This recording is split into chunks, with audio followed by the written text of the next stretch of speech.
नमो विष्णुपादाय कृष्णप्रेष्ठाय भूतले श्रीमते भक्तिवेदांत स्वामिन इति नामिने नमस्ते सारस्वते देवे गौरवाणी प्रचारिणे निर्विशेषा शून्यवादी पाश्चात्य देश तारिणे जय श्री कृष्ण चैतन्य प्रभु नित्यानंद श्री अद्वैत गदाधर श्रीवासादि गौर भक्त वृंदा हरे Krishna Krishna Krishna Hare Hare Hare Ram Ram Ram Hare Hare.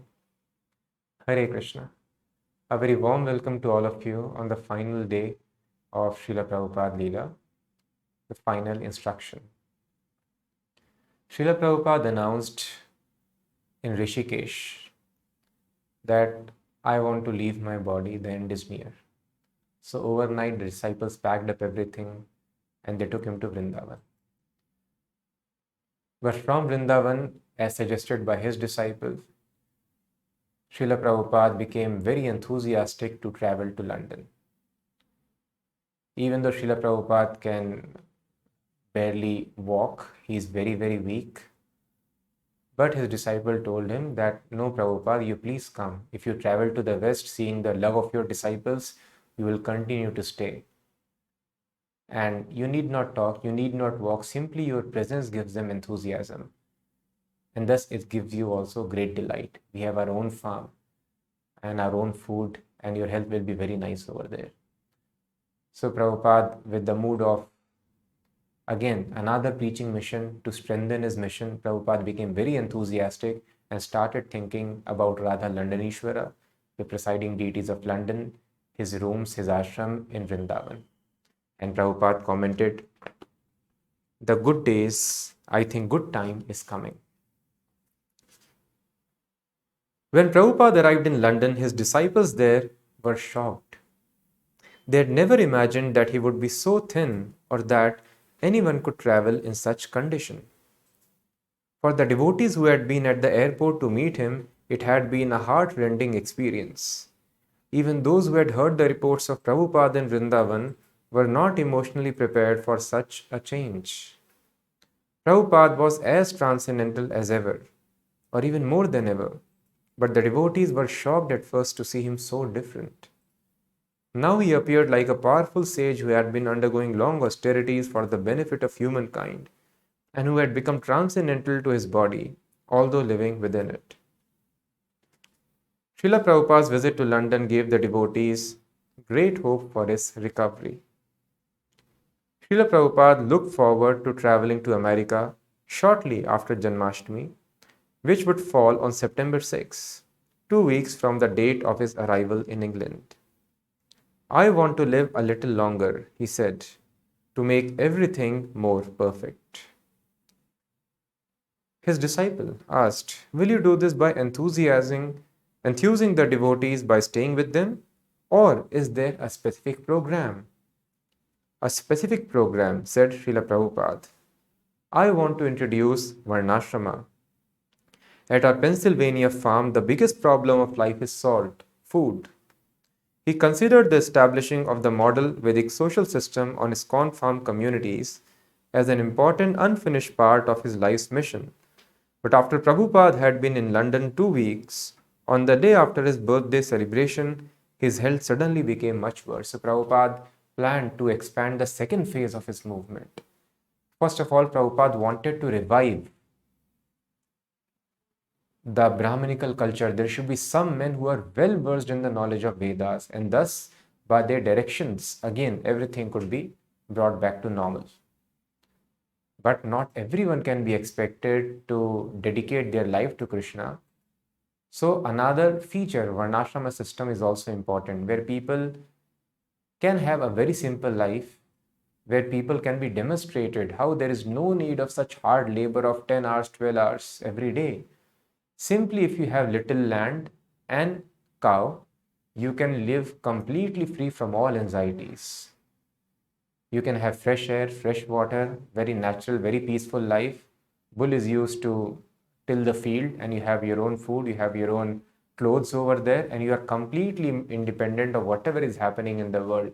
There is crisis in the economy, there are bombings happening, there is any kind of famine, you are completely independent. And thus, this peaceful situation is very favorable for Krishna consciousness. If there is no peace, there is no time, how a person can understand? When the mind is so disturbed, it is very difficult to assimilate the message of Srimad Bhagavatam. But Prabhupada's health started failing again. This was the first crisis since his coming to England, and suddenly his plans changed.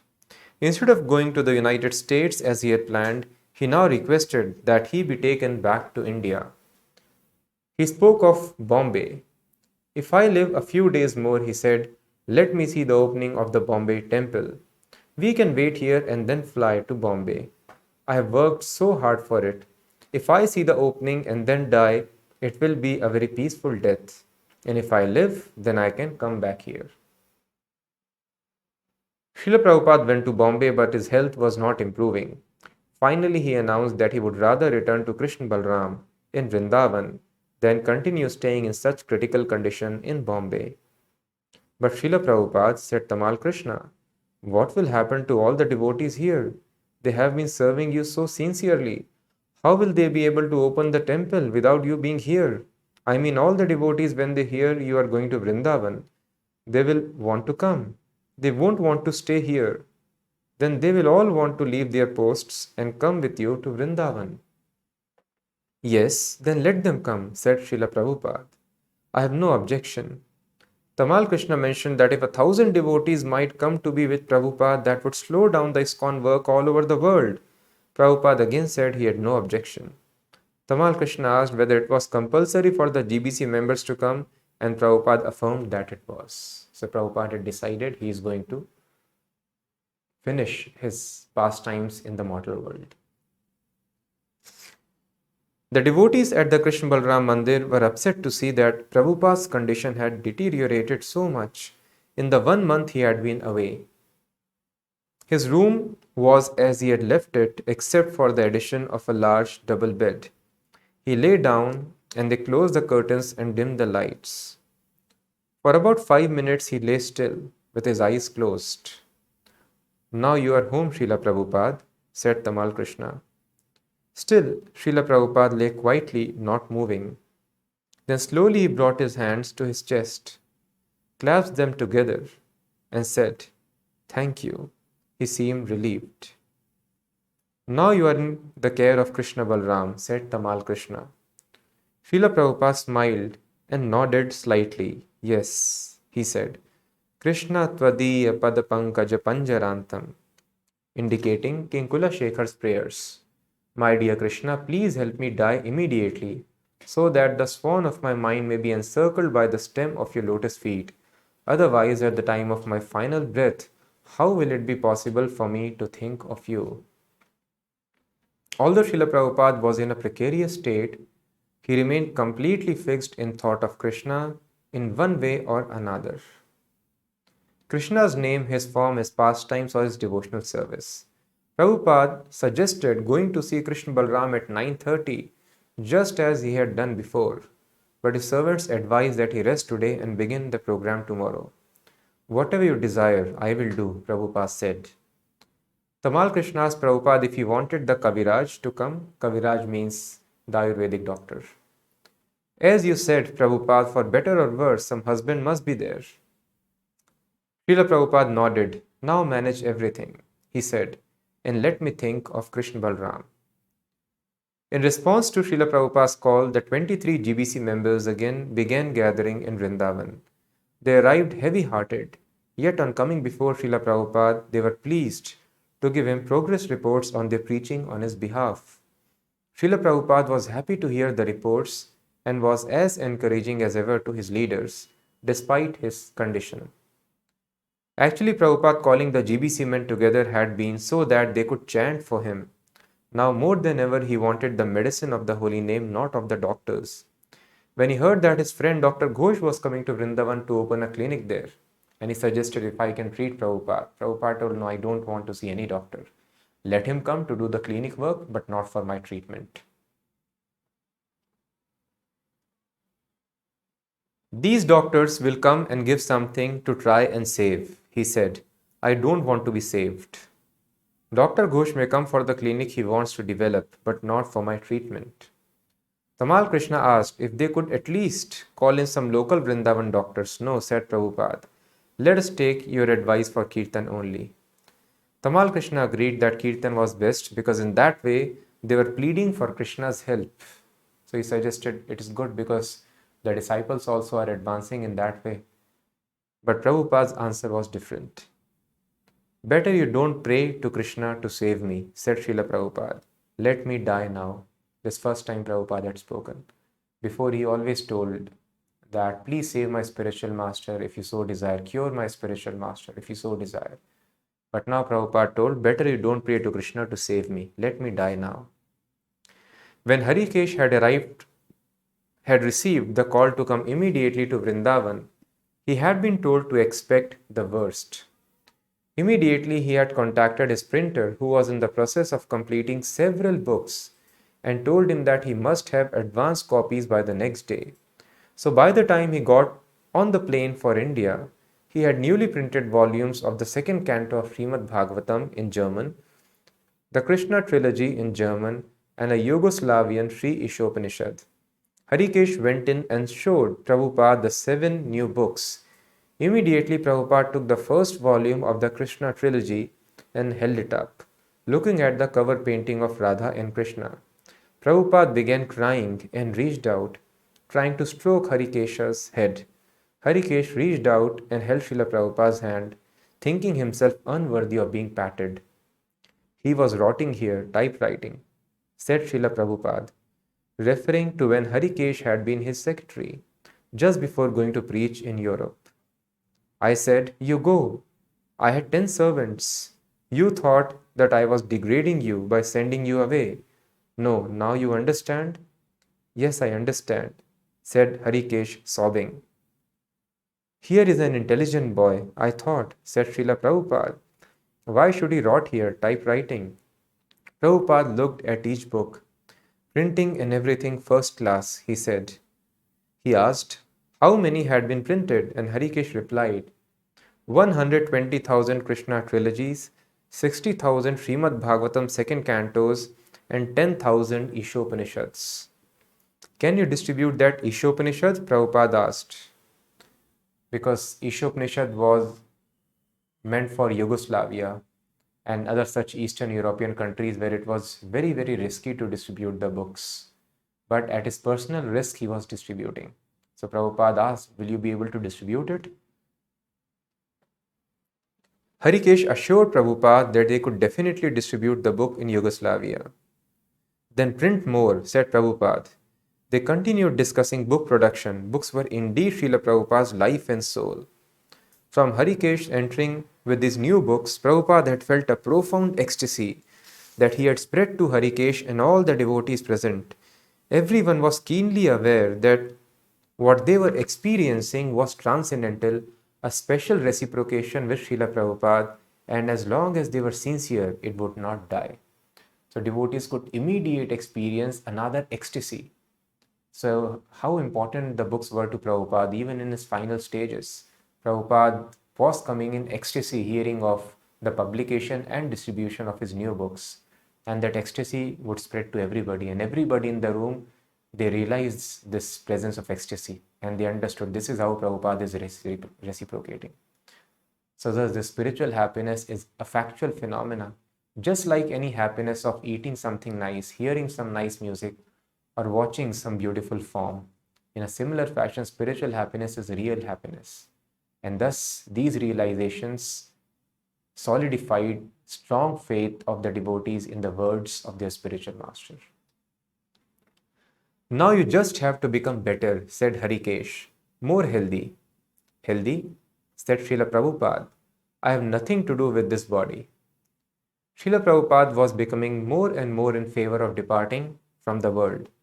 When Tamal Krishna remarked that Prabhupada was not drinking much, he replied that he had no inclination.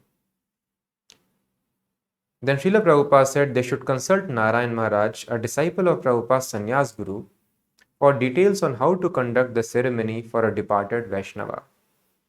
He also described where his samadhi should be located and asked that after his departure, a feast be served in all the main temples in Vrindavan, with ISKCON bearing the expense. On one level, everything seemed to go on as usual. The October weather was very pleasant. The Gurukul boys were continuing with their routine, and the deity worship went on as usual.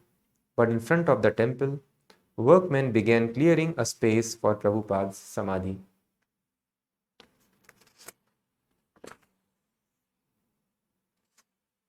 As part of his instruction and example, Srila Prabhupada knew he would have to show people just how to die.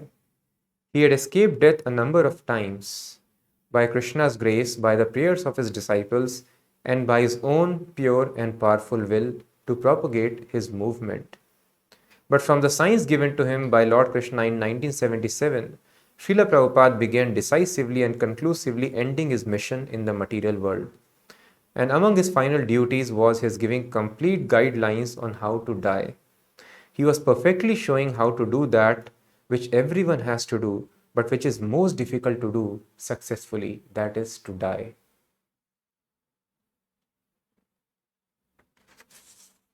Srila Prabhupada had deferred the lessons in dying in favor of giving his disciples an unparalleled opportunity to serve him in pure and simple love.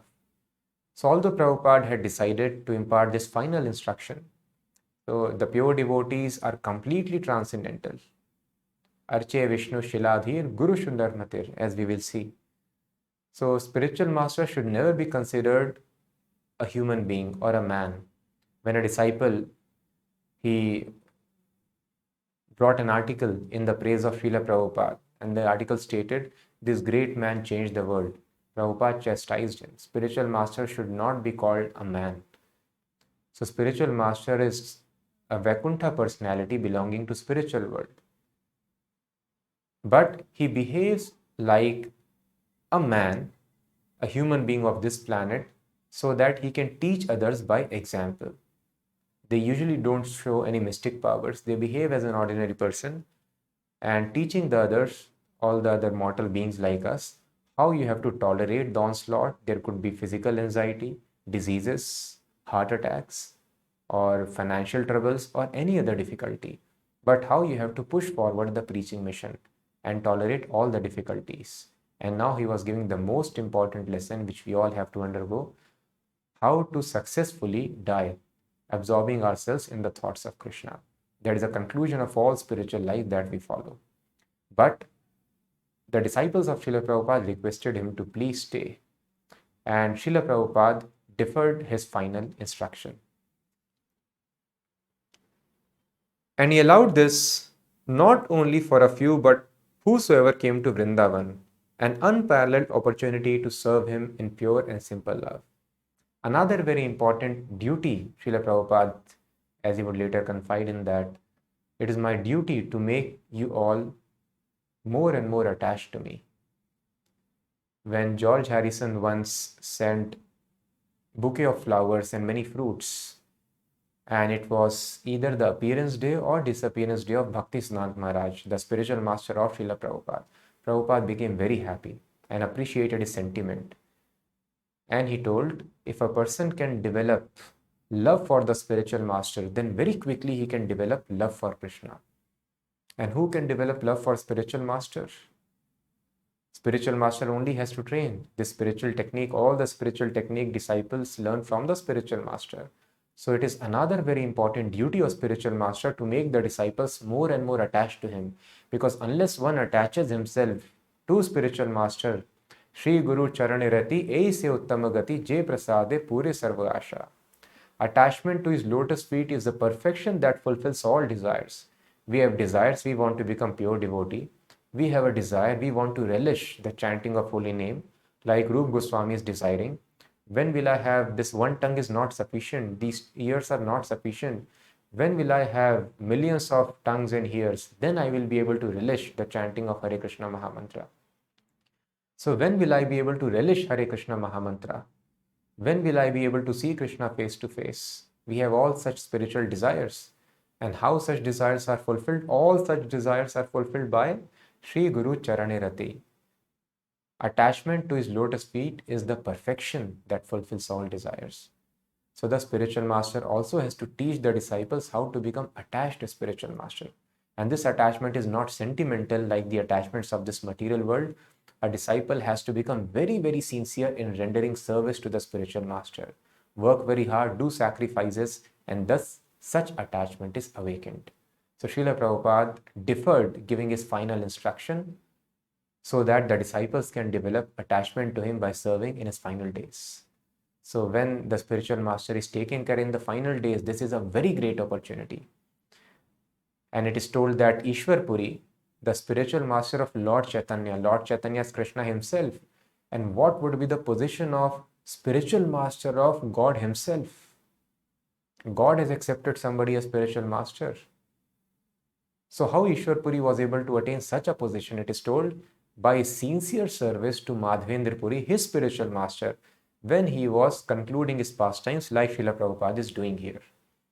And another disciple, he lost his spiritual life. Ramchandra Puri became impersonalist because he offended spiritual master in his final days.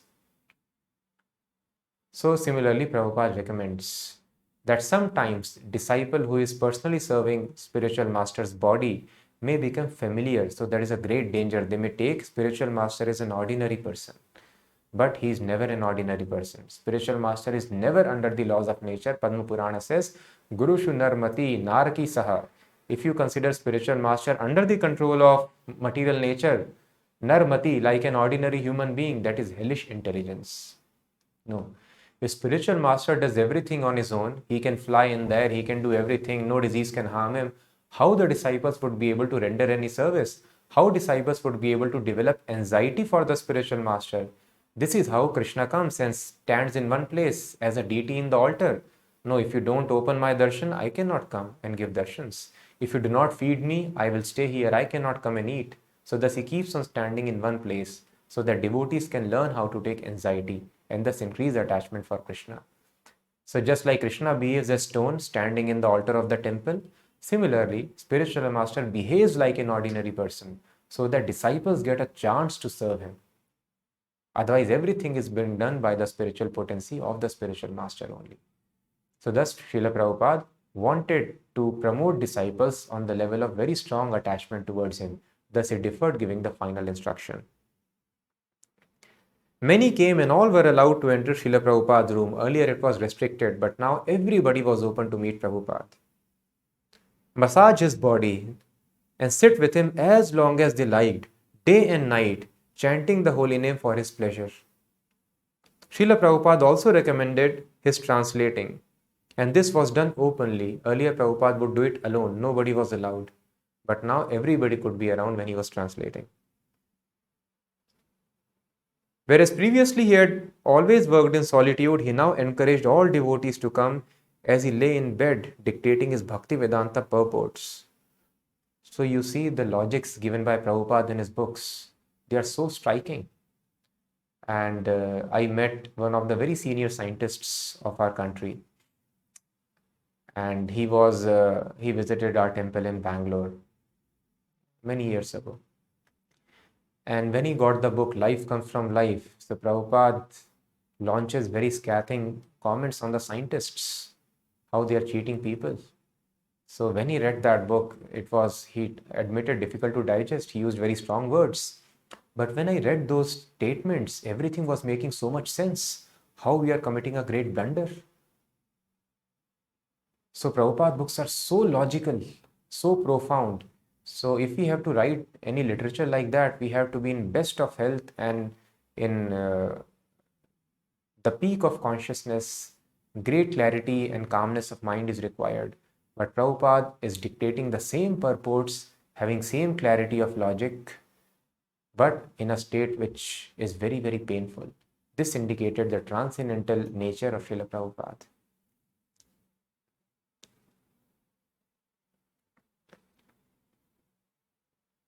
Whereas previously he had always worked in solitude, he now encouraged all disciples to come as he lay in bed dictating his Bhaktivedanta purports.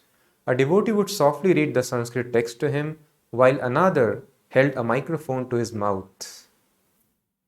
His voice sometimes barely audible, Srila Prabhupada would speak. Awestruck, the disciples watched their spiritual master worked, as their spiritual master worked. His thoughts were clear.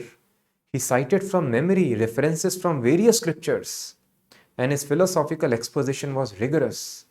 Prabhupada was giving himself completely and declaring it also, telling the devotees present, "Never leave me, and I cannot live without your company."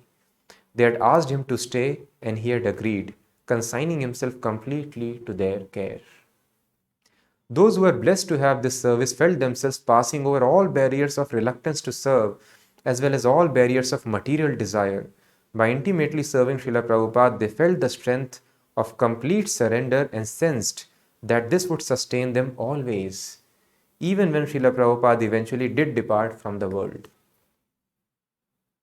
Prabhupada also continued speaking as he had in recent months about being unafraid of death and being fixed in transcendental knowledge. When receiving a presentation of some of his books, recently printed in Portuguese by Hridayanand Goswami, Prabhupada encouraged him and said, "This is life. This material world, the material world is just bones. The bones are not a real life. A real concern is the living force. The bones may remain or go, it doesn't matter.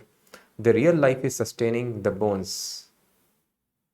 There is even a history that there was a rishi who had only bones. So there is a science by which you can sustain life by only bones. Hiranyakashipu did it. "You are also doing it, Srila Prabhupada," Tamal Krishna said. "So, take care of the bones as long as possible," said Prabhupada. "But the real life is here, always remember that. The material world means we are simply all protecting bones and flesh together, but they have no knowledge of what they are." And when Atreya Rishi visited Srila Prabhupada and asked that he visit Tehran, Prabhupada said he was ready to go, but now you have to take a bundle of bones. These were, of course, the same themes that Prabhupada has always taught, the same themes that were in his books, but the lessons were more poignant and striking when Prabhupada applied them to his own situation. More than one devotee compared Prabhupada to Bhishma Dev, who gave important instructions on his last days. As Bhishma felt no pain and delivered learned and loving discourses even from his bed of arrows, and as Bhishma determined by his own free will the time of his departure from the world, so Srila Prabhupada spent his last days oblivious to his physical condition, defying death, and instructing his spiritually innocent sons. So just like Bhishma is lying on the bed of arrows, but he's not feeling the pain and is giving most important lessons. Similarly, Kaviraj told that it is difficult to imagine how Prabhupada is living in this condition. There is no flesh in his body, only bones against the nerves. And it is extremely painful situation, he told, when nerves are just directly resting on the bones. And how Prabhupada is maintaining his calm, it is impossible to comprehend. So it was as painful as lying on the bed of arrows. But just like Bhishma is imparting instructions completely undisturbed, he has choice to leave at his own will. Similarly, Prabhupada displayed this. Without eating, without drinking anything, Prabhupada continued to live and imparting the most important instructions, maintaining perfect memory, perfect eloquence, and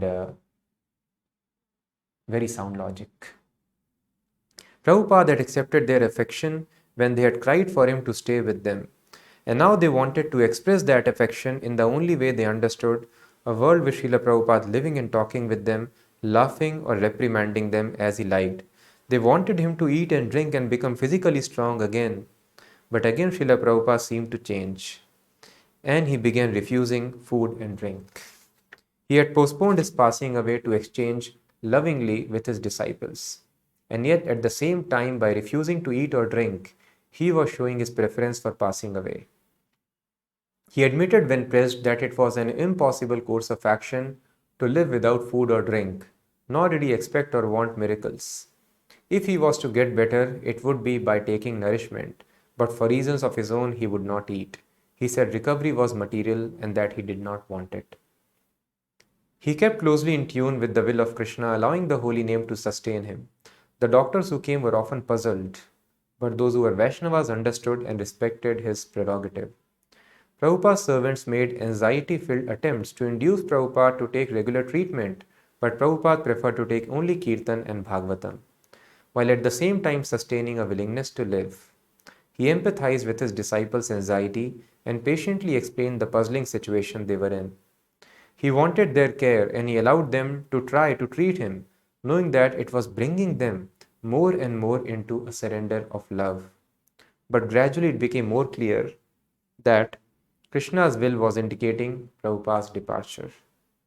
Srila Prabhupada, Bhavanand coaxed, always working on the assumption that Prabhupada could stay if he wanted.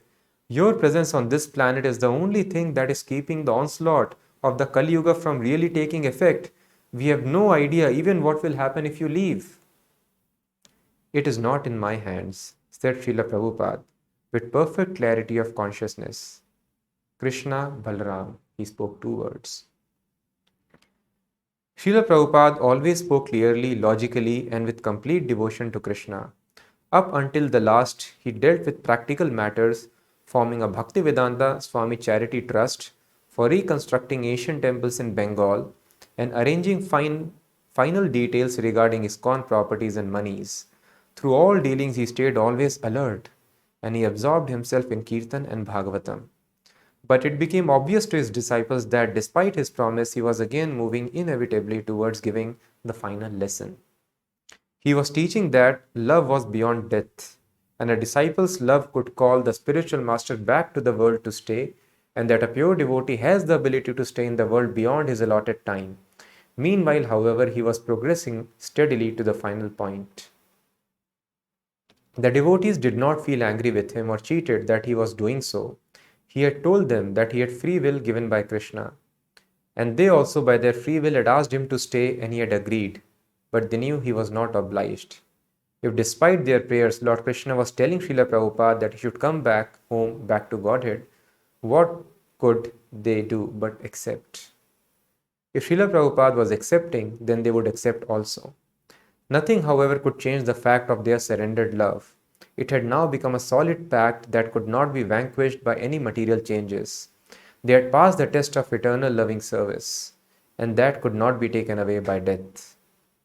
Up until then, there were interludes of sweetness as well as displays of Prabhupada's indomitable mood of fighting for Krishna. One day, Prabhupada's sister Pishima arrived unexpectedly, and Prabhupada asked her to cook khichdi. At that time, Kirtananda was trying to put Prabhupada on the road to recovery by gradually increasing his liquids. And Kirtananda and other devotees opposed the idea of his suddenly eating solid foods, but Srila Prabhupada insisted. It doesn't matter what she cooks, does good to me or bad, said Srila Prabhupada. She is a Vaishnavi, it will be good for me. He then began speaking in an extremely humble way. Now this is another phase of Srila Prabhupada. Probably I became a little puffed up because of my opulence and success, he said. Now God has shattered that pride. If you don't have your body, what is there to be puffed up about? Bhakti Charu protested, Srila Prabhupada, whatever you have done for Krishna. That may be, but in this world, unknowingly you commit offenses. When Pishima heard this, she exclaimed, No, he never committed any offense. You cannot ever commit offenses, said Bhakti Charu. You are God's very dear one. How can you commit offenses? I am little temperamental, said Srila Prabhupada. I used to use words like rascal and so on. I never compromised. They used to call it a club in one hand and a Bhagavatam in the other. That is how I preach. Anyway, make arrangements for my sister. There were also visits from Srila Prabhupada's god brothers, and again Prabhupada asked forgiveness for his offenses. One time, Nishkinchan Krishnadas Babaji, Puri Maharaj, Ashram Maharaj, Anand Prabhu, Purushottam Brahmachari, and about 20 others came and sat next to Prabhupada's bed. He was resting when they arrived, and they joined the kirtan until he awoke. When he saw them, he asked to be raised up. Sitting in the center of his bed with his god brothers all around, he addressed them. All over the world, there is a beautiful field to preach Krishna consciousness, he said. I didn't care whether I would be successful or not, people are willing to take. They are all taking also. If we preach together, the saying of Mahaprabhu, Prithivite, will come true. We have everything. Spread the holy name and distribute prasadam. There is a beautiful field. In Africa, in Russia, everywhere they are accepting. When Prabhupada began asking his god brothers to forgive him. They protested. You are the eternal leader, one of them asserted. You rule over us, guide us and chastise us. Forgive all my offenses, Prabhupada repeated. I became proud of all my opulence. No, said Puri Maharaj, you never became proud. When you started preaching, opulence and success followed you. What was the blessing of? That was the blessing of Sri Chaitanya Mahaprabhu and Krishna. There cannot be any question of your being offensive. When Srila Prabhupada presented himself as Mahapatit, greatly fallen, Puri Maharaj did not accept it. You have saved millions of people around the world, he said. Therefore, there is no question of offenses. But you should be called Mahapatit Pavan, the great savior of the fallen. Prabhupada's disciples regarded Prabhupada's asking for his god brother's forgiveness as a manifestation of his humility, but they were also puzzled. Certainly, Prabhupada's god brothers were sincere in saying Prabhupada had committed no offense. Whatever he had done for Krishna. But Srila Prabhupada was also sincere in asking for forgiveness. That was the beautiful gem of his humility, to ask everyone for forgiveness. Actually, this is the mood of Uttamadhikari. So there are 3 stages in devotional service. Kanishtha neophyte stage, to which most of the devotees belong. Then advanced stage called intermediate stage, Madhyamadhikari, an extremely rare stage called Uttamadhikari. And what is a quality, unique feature of Uttamadhikari? It is mentioned in Updeshamrita by Rup Goswami. He is completely devoid of the propensity to criticize others. And Uttamadhikari does not preach also. Preaching is usually meant for Madhyamadhikaris. Madhyamadhikari learns to discriminate. Neophyte is less intelligent, not very clear about Shastras. He cannot exactly understand who is God, what is position of God, who is a devotee, who is non-devotee, who is envious, who is innocent man. But Madhyamadhikari can clearly understand who is God, who is devotee, who is innocent, who is envious. And he preaches to the innocent people. But Uttamadhikari becomes so elevated in his consciousness that he feels everybody is already serving Krishna, only I am not serving Krishna. Thus he cannot criticize others. So spiritual world is meant for such people who are having such consciousness, when they feel everybody is devotee, only I am not devotee. I am the most fallen person in the world. That is called highest stage of Krishna consciousness. And thus, because he thinks I am the most fallen person, most rotten, everybody else is better than me, then how you can preach? So these devotees do not preach, and they are completely devoid of propensity to criticize others. But sometimes such Uttamadhikaris, just like Lord Krishna, he comes and preaches, they come down to a lower platform. They give up the ecstasy of this extraordinary consciousness. Actually, ecstasy is not in thinking that I am boss, I have become ruler of the world. That does not give ecstasy, but gives anxiety. The real ecstasy, spiritual ecstasy, is felt by a person who is most humble. Tranadapi sunichena taroriva sahishnuna amanina manadena. A person who is able to have the consciousness of being more humbler than the grass and more tolerant than the tree, who does not expect any honor for himself and gives all respect to others. Only such a person can relish the chanting of holy name. So we wonder when we can relish the holy name. Holy name can be relished only by a person who is extremely humble. So now none of us are humble because we are not surrendering to Krishna. Krishna is telling Saradharman Parityajya Mam Ekam Sharanam Raja, surrender unto me. Give up all other false engagements which for your temporary enjoyment you have created in this material world. But we don't surrender to Krishna. So we are not humble. We are telling, no Krishna, I will make plans for my life. Because we are worried. I want to be respected from others. If I lose my salary, if I lose my position in society, what others will speak of me? We cannot tolerate being disrespected in society.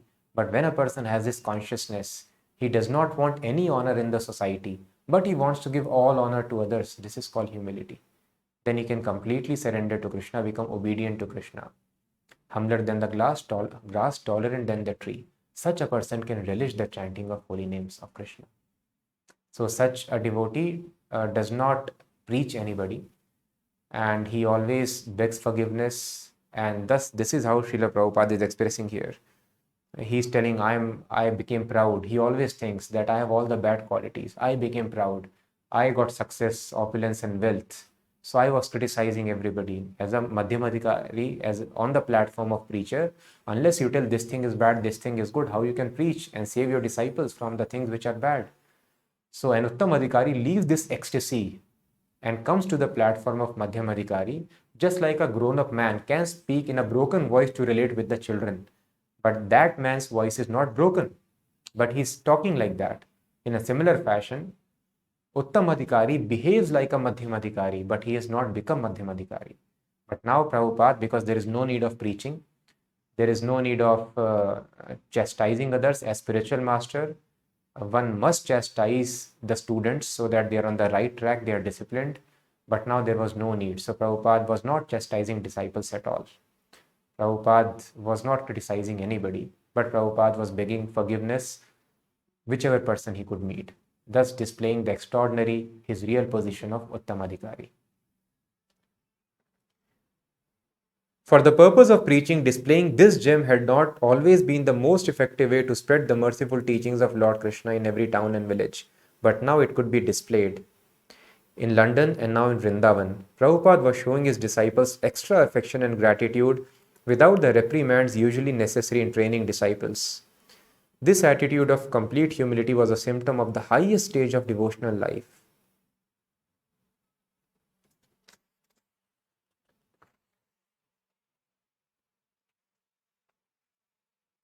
On November 14, 1977, at 7:30 p.m., in his room at the Krishna Balram Mandir in Vrindavan, Srila Prabhupada gave his final instruction by leaving this mortal world and going back to Godhead.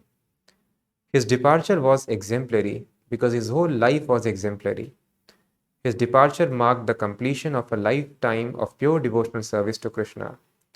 A few days before the end, Srila Prabhupada had said he was instructing as far as he could, and his secretary had added, "You are the inspiration." Yes, Srila Prabhupada had replied, "That I shall do until the last breathing." Prabhupada's last breathing was glorious, not because of any last-minute mystical demonstration, but because Srila Prabhupada remained in perfect Krishna consciousness. Like grandfather Bhishma Dev, he remained completely collected and noble and grave, teaching until the end. He was preaching that life comes from life, not from matter, and he was showing that one should preach with every breath he has. The many devotees who crowded the large room bore witness that up to the very end, Prabhupada remained exactly the same. There was nothing suddenly incongruous with what he had previously shown and taught them. At the time of his departure, therefore, he was teaching how to die by always depending on Krishna. Prabhupada's passing away was peaceful. During the evening of November 14, the Kaviraj asked him, "Is there anything you want?" And Prabhupada replied faintly, "Kuch ichha nahi." I have no desire. His passing away was in the perfect situation, in Vrindavan with devotees. A few months previously, a young girl, the daughter of one of Prabhupada's disciples, had passed away in Vrindavan. And when Srila Prabhupada had been asked if she went back to Godhead to personally associate with Krishna, he had said, "Yes, anyone who leaves his body in Vrindavan is liberated." Of course, Vrindavan also means the state of pure consciousness. As Advaitacharya had said of Lord Chaitanya, wherever you are is Vrindavan. And this was also true of Srila Prabhupada. Had Srila Prabhupada passed away in London, New York, or Moscow, therefore his destination would have been the same. Death means the soul cannot stand to live in the body anymore. Whatever the material cause may be, the situation has become unbearable for the soul. Then only soul leaves the body, when the situation becomes unbearable. And leaving the body causes great distress. The Shastras therefore advise us to get free from the cycle of repeated birth and death. Meeting an inauspicious death and being dragged down to a lower birth is the most fearful thing for the living being. So fearful it is that we may try to ignore death altogether.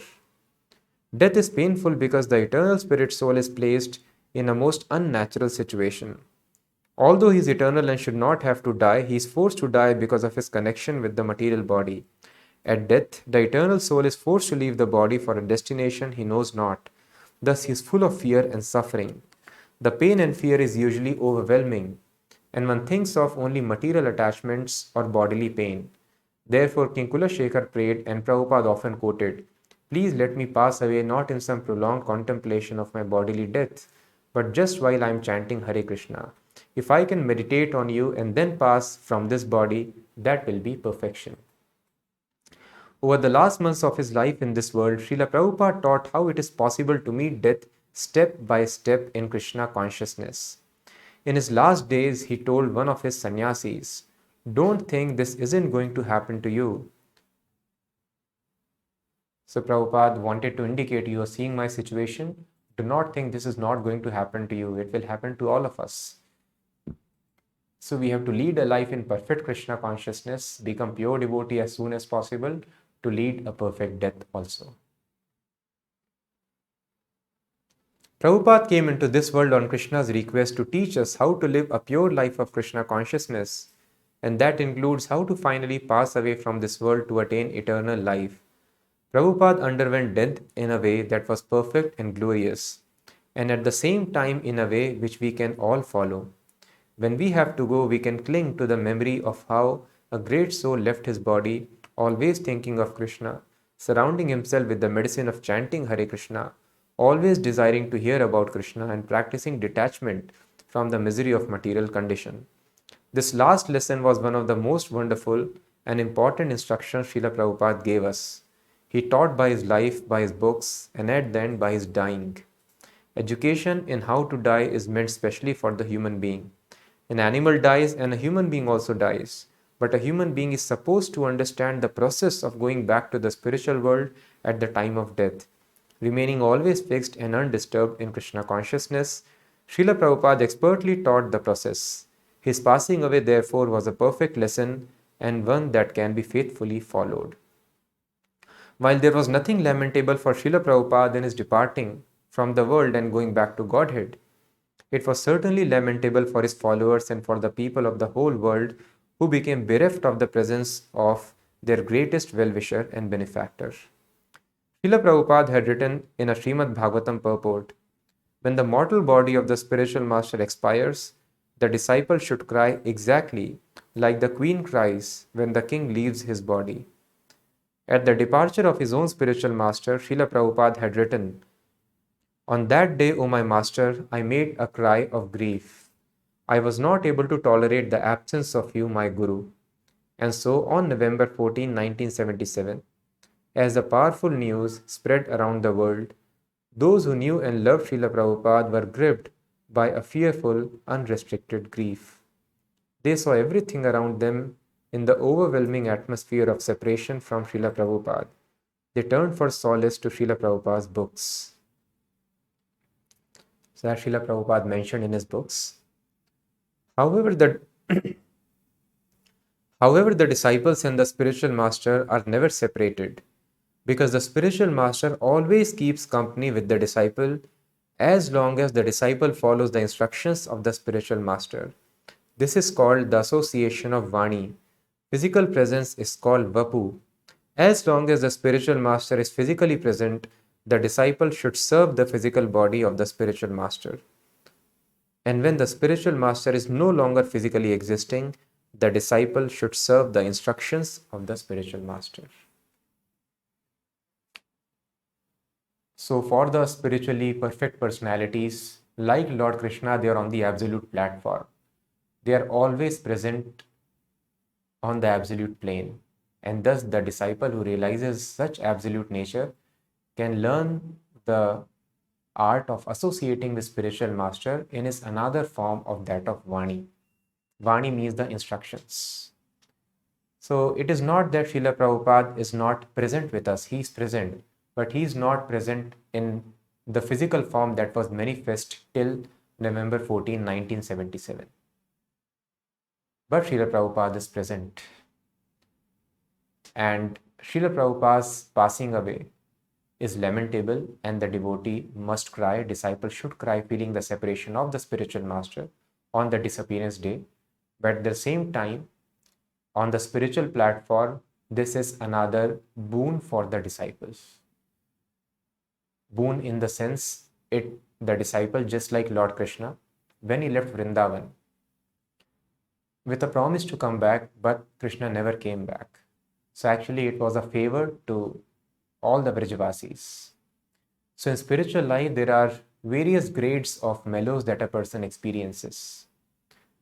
It starts with Shantarasa, the mellow of neutrality, which the rivers, stones, trees of Vrindavan experience with Krishna. Then it goes up to, grows till Madhurya Rasa, the topmost pleasure of spiritual life. And in Madhurya Rasa also, there are two kinds of rasas. And one is called Swakiya Rasa and Parkiya Rasa, the mellow of conjugal relationship in marriage and without marriage. Without marriage is more relishable. And in that also, there are two kinds of mellows. The mellow of associating with Krishna in his physical presence and mellow of associating with Krishna in his physical absence, in separation. And this mellow which a devotee experiences in separation from Krishna, this is called Vipralambha Bhav. Vipralambha means when the object of love is not present physically, then the devotee feels so much intense pain in separation that the devotee is completely absorbed in the thoughts of his beloved, Lord Krishna or the spiritual master. And such an intense absorption, this pain of separation, is actually the source of transcendental ecstasy. And this is the extraordinary, the summit of all the spiritual pleasures. The Vipralambha Bhav is what is given, handed down to the disciples in this extraordinary parampara of which we are part of, the Gaudiya Vaishnavism. Lord Krishna came as Lord Chaitanya Mahaprabhu to pass on this highest form of spiritual ecstasy of worshipping Krishna in separation. So when Krishna did not come back to Vrajavasis, it was not a punishment. Rather, it was a greatest favor because they were experiencing Krishna's presence always by feeling his physical absence. In a similar fashion, Srila Prabhupada also gave this mellow to all his disciples of serving him in his physical absence. And thus they were able to very strongly feel the presence of Prabhupada in serving him in separation. So this extraordinary mood can be relished now, and thus everybody can take advantage of Srila Prabhupada's association in his physical separation. But service of spiritual master is very important. Tad vidhi pranipaten pariprashnena sevaya. Without engaging in service of spiritual master, there is no advancement in spiritual life. So how spiritual master can be served now that his physical body is not there?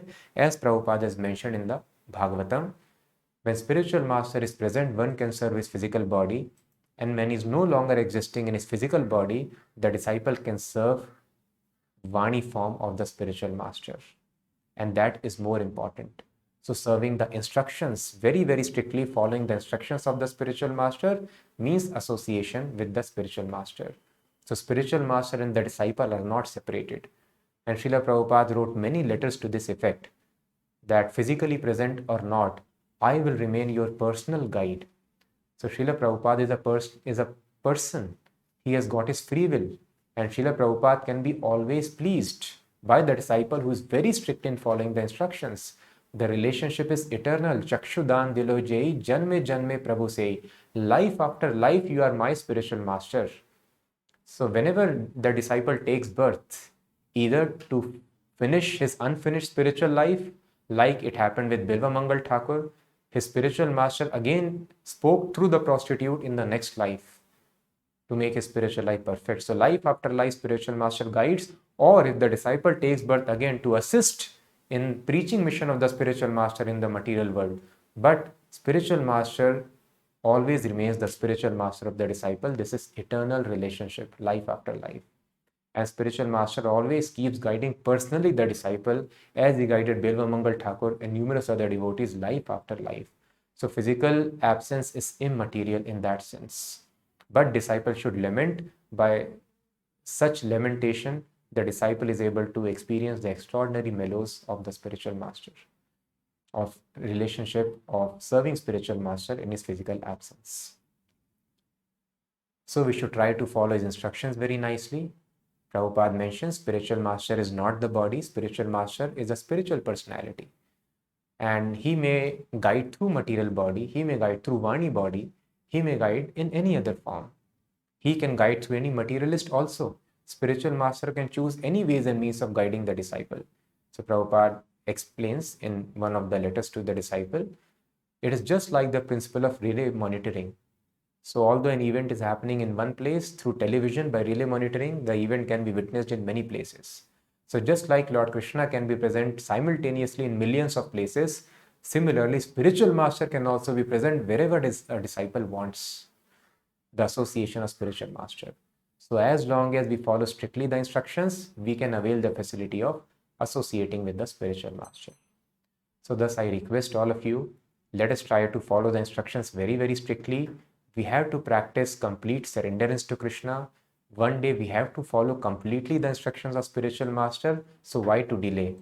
So material world is very attractive for everybody, but unless we practice complete detachment from anything which attracts us to material enjoyment, we will not be liberated. The same attachments which tell us to postpone spiritual life, these attachments will only go strong as the time passes. Material attachments, addictions never become weak on their own. So one day we have to practice detachment if we have to go back to Godhead, place of eternal life. So let us without delay try to follow immediately and surrender completely to Srila Prabhupada and Krishna following their instructions. And as we can see, even in his final days, the thing which was giving delight to Prabhupada was publishing, distributing his books. That will save the world. So Prabhupada told, I will live from my books and you will utilize. So Prabhupada is living in his books. So I request all of you on this 125th appearance day of Srila Prabhupada, let us try to sincerely devote ourselves to distribute Srila Prabhupada books.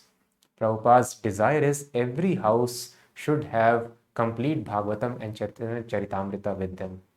That will save the whole world. That will change the atmosphere of the entire world. Automatically devotees will come out. So let us try to, we have at least some friends, some relatives, let us tell them this is Vedic encyclopedia. Please keep in your house. You will get benefited. You can take for your parents. You can give to your children. And thus any sensible man would agree to take it. At least in our place we can have it. So I request that at least if you do not have, you can have Srimad Bhagavatam set and Chaitanya Charitamrita for your own self. At least Srimad Bhagavatam set to begin with. So now we have our website online store of books also ready by the name prabhupadstore.com. So our devotees have worked very hard for the last couple of days. My gratitude to all of the devotees. And such hard work pleases Prabhupada like anything and Lord Krishna. And naturally we are able to remember Srila Prabhupada and Krishna within the heart. So Srila Prabhupada, prabhupadstore.com is the website. And as you go to the page, you can find we have books of many languages, all the languages. And if you scroll down, you can see the best-selling books, Srimad Bhagavatam, Chaitanya Charitamrita. Of course, we'll be posting the links you can find in the description also. So you can just click on the links of the description, Srimad Bhagavatam, Chaitanya Charitamrita, and please try to have it for your own self. Let us try to please Prabhupada, at least by this small seva, and eventually we can tell all other of our contacts, they can also keep these books in their house. So simply if we have Prabhupada's presence in the form of books in all the households, that will be the greatest service to Srila Prabhupada and Krishna. So that was the final pastime. I thank all of you for being in this journey, for remembering the pastimes of Srila Prabhupada. And these pastimes are very, very important to remember because as we discussed, when we develop attachment for Prabhupada, for spiritual master, then automatically very soon we develop attachment for Krishna. So please again, as we discuss always, please share your realizations in the comments box and try to like this video and also try to share it. This will help us to take this video to many, many more people. And now we have Janmashtami coming up, followed by Vyas Puja. So please try to follow these festivals nicely by fasting and chanting and hearing as much as possible throughout the day. And I request the devotees, even after Prabhupada's LILA, our association has not stopped. We will continue with our Bhagavad Gita classes, which happen every Wednesday and Saturday over Zoom. So if you like to connect with us for the Bhagavad Gita session, you can please mention in the comments and our team will connect back with you. Or you can mail us. Our email ID also is shown in the description. So please try to join us for Bhagavad Gita sessions every Wednesday and Saturday. And also you can be part of our Bhakti Vraksha program, in which in small group of devotees, we discuss Bhagavad Gita every day. That helps a great deal in spiritual advancement. Thank you so much for this wonderful journey together in remembering Srila Prabhupada. We'll meet again with more wonderful pastimes. Thank you so much. Hare Krishna.